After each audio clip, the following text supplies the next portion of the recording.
मैंने इतना सा वीडियो बनाया, ये तो बता दे कि रिबेट अंडर सेक्शन 87A का थोड़ा सा एक्सप्लेन। तो चलो भाई, मैंने इससे रिलेटेड वीडियो बनाया। And let's start.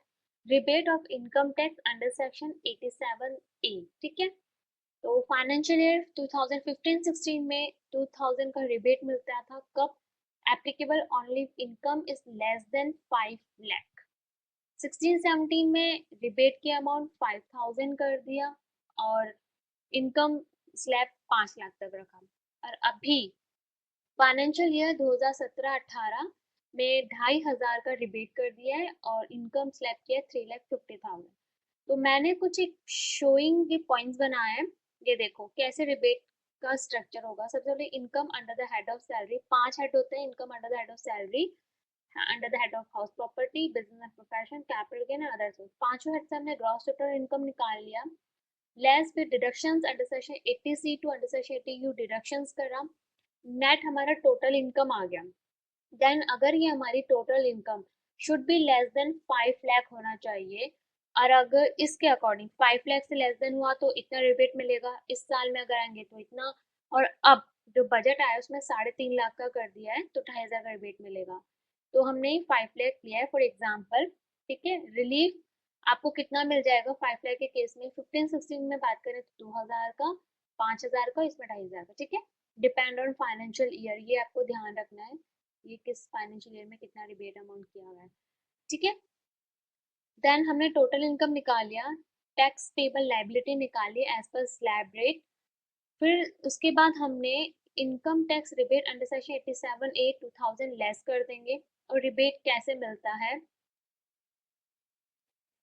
ये इनकम टैक्स स्लैब रेट का मैंने एक वीडियो बनाया था, देखिए कैसे मिलता है। Rebate of income tax under section 87 है, the rebate is allowed to an individual who is essentially in India and whose total income does not exceed the 5 lakh. The rebate available shall be 100% of income tax payable before cess और 5,000 या 2,000 whichever is less। ठीक है, for example हम देख लेते हैं।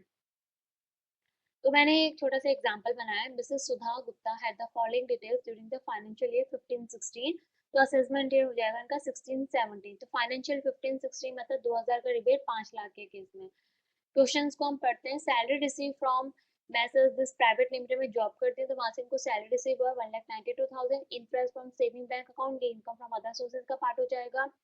Income from ये भी अदर सोर्सेज का पार्ट हो जाएगा, ये भी अदर सोर्सेज का पार्ट हो जाएगा। इंटरेस्ट ऑन किसान विकास पत्र, इनकम टैक्स रिफंड, ये भी अदर सोर्सेज का पार्ट हो जाएगा। Interest from public provident fund account exempt है। Life insurance premium under section 80C में हमें डिडक्शन मिलेगा। फिर डिडक्शन ऑफ टीडीएस, ये कि जितना हमारा टैक्स लायबिलिटी बनेगा उसमें से जितना हमारा टीडीएस पे हो चुका है वो लेस कर देंगे, रिमेनिंग बैलेंस जो भी पे करना होगा पे कर देंगे, रिफंड होना होगा तो रिफंड हो जाएगा। Is that clear? Then let's start. तो सबसे पहले हमें दे रखा है सैलरी रिसीव फ्रॉम 1,92,000। तो income from salary 1,92,000। Then income from other sources जो हमने यहाँ पे बताए थे वो सारे हमारे इनकम फ्रॉम अदर सोर्सेज आ जाएगा। This and interest from PPF हमारे एग्जाम्प्ट है। तो टोटल हमारा ग्रॉस टोटल इनकम 5,51,918। फाइन, यहाँ तक कोई दिक्कत नहीं है। फिर डिडक्शन अंडर सेक्शन 80C की बात करें तो लाइफ इंश्योरेंस प्रीमियम 5456, जो कि हमें यहाँ पे साफ साफ दिया हुआ है 5456।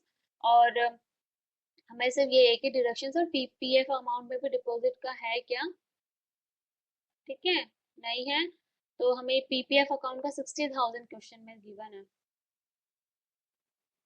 इंटरेस्ट फ्रॉम ये तो एग्जाम्प्ट हो जाएगा। Then interest of saving bank account ये आ गया, ये हो गया। Interest from PPF account exempt जाएगा। लाइफ इंश्योरेंस प्रीमियम हो गया और हमारा इंश्योरेंस प्रीमियम पेड हो गया। और ये हमारा एडिशन जाएगा पीपीएफ अकाउंट, इसमें रिवर्स कैलकुलेशंस की है। ठीक है, अब इनकम, अब interest from saving bank account की अगर हम बात करें तो मैक्सिमम अंडर सेक्शन 80 टीटीए में कहा है कि 10,000 तक ही आपको डिडक्शन दिया जाएगा। तो इसमें इसको जितना मिला है पूरा पूरा डिडक्शन मिल जाएगा। 10,000 से ऊपर होगा तो हमसे 10,000 का ही डिडक्शन है। तो टोटल हमारा डिडक्शन होगा 71,483। तो नेट टैक्सेबल लाइबिलिटी हमें यहाँ तक पहुंचना है। ठीक है, अब 4,80,435 ये 5 लाख से कम है तो यहाँ पे हमें अंडर सेक्शन 87A में रिबेट मिलेगा। अब रिबेट का कैलकुलेशन कैसे होगा, तो हमारे स्लैब रेट 2,50,000 तक नील, 2,50,000 टू 5 लाख 10%, 5 लाख टू 10 लाख 20% है, 10 लाख प्लस 30%, ये स्लैब रेट चलता है। अब हम टैक्स का कैलकुलेशन करें तो कैलकुलेटर उठा लीजिए और 2,50,000 तक नील, ठीक है, यहाँ पे नील है, फिर 2,50,000 टू 5 लाख कैसे हो जाएगा, जैसे हमारा 480,435 माइनस 2,50,000 का 10% में टैक्स निकाला तो हमारा टैक्स आ गया बिफोर सेस 23044, ठीक है। एंड 23044 हमारा नेट आ जाएगा, फिर लेस रिबेट, अंडर सेक्शन 87 है, 2,000 का रिबेट लेस कर देंगे।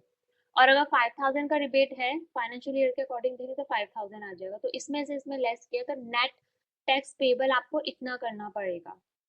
फाइन, फिर एजुकेशन सेस वगैरह लगे तो net total tax payable liability आपकी आ जाएगी 21675। इसमें से भी अगर आपका किसी ने टीडीएस डिडक्ट किया है तो वो एडजस्ट हो जाएगा, फिर रिमेनिंग बैलेंस रिफंड आपका ड्यू हो गया है क्योंकि आपके अकाउंट से ज़्यादा पे हो गया है।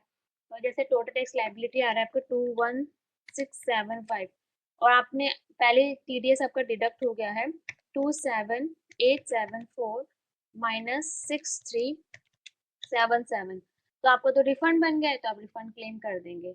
तो ये था मेरा इसका बताने का कि इसमें अंडर सेक्शन 87A में डिडक्शंस कैसे मिलेगा। Then friends, thank you for watching my this video. If you like my this video, then please don't forget to subscribe my this video, share with your friends and take care। अपना ध्यान रखिए और अपनी knowledge बढ़ाते रहने के लिए मेरे वीडियोस को सब्सक्राइब कीजिए, देखिए, मैं इसमें डेली अप टू डेट करती रहती हूँ। Then thank you।